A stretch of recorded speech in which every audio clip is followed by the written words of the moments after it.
Премиерот Зоран Заев потврди дека се бара ново име на државата со цел Македонија да стане членка на НАТО и да ги почне преговорите со ЕУ. Тој во изјава за црногорските медиуми не негира дека ќе се прави и ревизија на македонските учебници по барање на Бугарија и на Грција, но дека сепак најважното прашање е спорот со Грција.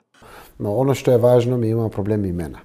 Многу е важно да се фокусираме на проблем имена која Грчка има са наше уставно име и верувам да ќе му начин употреба ток новог имена, ќе бити, како ќе бити или слично.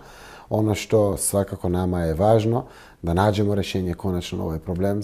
Грчките медиуми пак во денешните своји коментари се уште поконкретни и најавуваат дека кон крајот на ноември се очекува иницијатива на медијаторот Метју Нимиц со цел двете земји да се договорат да се повлече грчкото вето и Македонија да стане членка на НАТО на самитот на Алијансата во јули следната година.